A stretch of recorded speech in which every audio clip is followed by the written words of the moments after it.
So hello guys, welcome back to my YouTube channel. जैसा मैंने आपको कहा था, हम लोग 7 मार्टीज़ की स्टोरी पे डिस्कशन करेंगे कि वे कैसे शहीद हुए। So without wasting your time, let's go.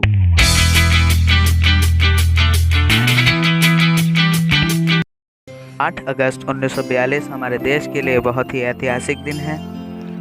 इस दिन हमारे ऑल इंडिया नेशनल कांग्रेस ने इंडिया मूवमेंट को अडॉप्ट किया था, जिसकी मीटिंग बॉम्बे में होने वाली थी। गांधी जी इस मूवमेंट के बहुत ही रिस्पेक्टेड लीडर थे, हमारे राष्ट्र के भी। वह उनकी बातों को पूरा राष्ट्र फॉलो करता था। गांधी जी विश्वास करते थे कि अगर आपने किसी से वादा किया है तो आपको उसे ज़रूर निभाना चाहिए। तो उन्होंने एक और स्लोगन दिया हमारे राष्ट्र को, करो या मरो। इस स्लोगन ने काफ़ी सारे लोगों को प्रभावित किया। वे अपने आप सामने आए और हर वो चीज़ की जो कि इंडिया के फ्रीडम के लिए वो कर सकते थे। वे बहुत ही इस स्लोगन से प्रभावित हुए। उन्होंने मरना ज़्यादा पसंद किया ब्रिटिश रूल के अगेंस्ट फाइट करके। तो फिर इस मूवमेंट ने कुछ ही घंटों में इसने पूरे देश में ये आग की तरह फैल गया। मीटिंग्स और रैलीज पूरे देश के कॉर्नर और नुक्कड़ पे होने लगे। ब्रिटिश गवर्नर जो थे वो नर्वस हो गए। उन्होंने पीपल के पार्टिसिपेशन को यह देखकर कि वे स्ट्रगल कर रहे हैं बहुत ही बड़ी तादाद में, वे बहुत ही डर गए। इम्पॉर्टेंट लीडर्स जैसे कि महात्मा गांधी, पंडित जवाहरलाल नेहरू, आज़ाद, पटेल, लाल बहादुर शास्त्री और कुछ और नेता भी थे जिनको ने बिना समय गवाए अरेस्ट कर लिया। लेकिन इससे देशवासियों का जोश और उत्साह कम नहीं हुआ। वे हर वो चीज़ करना चाहते थे ब्रिटिश रूलर्स के अगेंस्ट में जो कर सकते थे, ताकि ब्रिटिश रूलर्स हमारे देश को छोड़कर चले जाएं। डॉक्टर राजेंद्र प्रसाद 9 अगस्त को अरेस्ट हो गए थे पटना में। उन्हें बांकीपुर सेंट्रल जेल में रखा गया था। हजारों जवान और विद्यार्थी पीटे गए थे।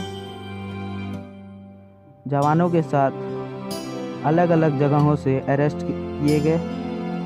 ऑन अगस्त 10 जो ब्रिटिश एडमिनिस्ट्रेशन था उसने Sadaqat Ashram, the district Congress and the socialist party office, इन सब को कैप्चर किया। पुलिस फोर्स को उन्होंने वहाँ पे पोस्ट किया।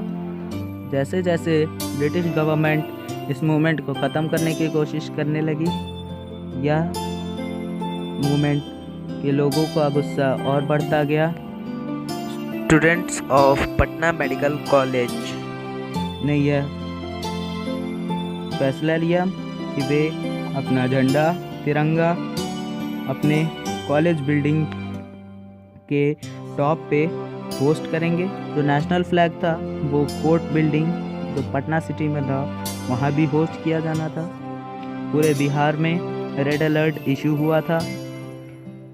जो ब्रिटिश एडमिनिस्ट्रेशन था वो अपना आत्मविश्वास खोने लगी। तो फिर उन्होंने ब्रिटिश सोल्जर्स की एक अच्छी खासी संख्या सेक्रेटरीट और असेंबली बिल्डिंग्स के सामने पोस्ट कर दी, रिक्रूट कर दी। 11 अगस्त की शुरुआत के कुछ ही घंटों में जो जोशीले नौजवान थे पटना के, वे एक बड़ी संख्या में, बड़ी तादाद में इकट्ठा हुए मिलर हाई स्कूल में। उन्होंने ये प्लान किया कि बिहार असेंबली बिल्डिंग पे वे तिरंगा होस्ट करेंगे। उन्होंने ये प्लान जो ब्रिटिश गार्ड्स थे, ब्रिटिश सोल्जर्स के साथ, उन्होंने अपना बेस्ट ट्राई किया कि वे उन्हें वापस भेज दें। उन्होंने उन पे बेरहमी के साथ लाठीचार्ज किया और कुछ को तो उन्होंने जेल में बंद भी कर दिया।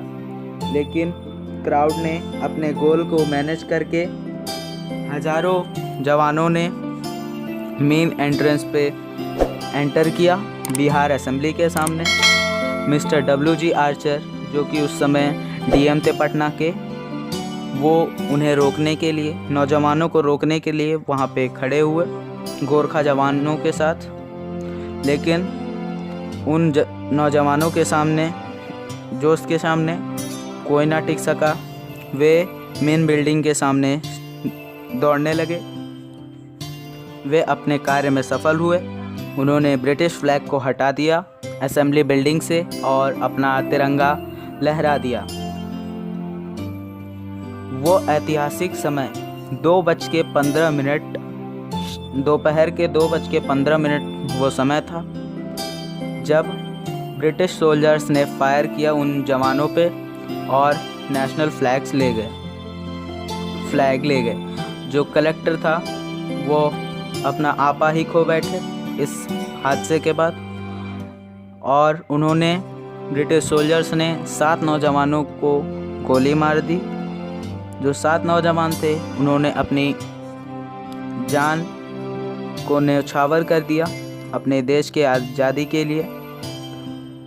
उन नौजवानों ने अपने न्यौछावर ज़िंदगी से हमें ये मैसेज दिया कि साहस और बलिदान हमें देश के लिए कभी भी देने के लिए तैयार होना चाहिए। सो गाइस, आज के लिए बस इतना ही। इस वीडियो में हम लोग डिस्कशन करेंगे एलिमेंट्स टेबल के बारे में। उसके ट्रिक्स मैं आपको कुछ बताऊंगा जिससे आप उसे आसानी से याद कर सकें। सो गाइस, आपको अगर ये वीडियो अच्छा लगा हो तो प्लीज़ लाइक करिएगा, अपने दोस्तों के साथ शेयर करिएगा, और अगर इस तरह के वीडियो देखना पसंद है तो प्लीज़ चैनल को सब्सक्राइब कीजिएगा। सो गाइस, देखने के लिए thank you and bye bye.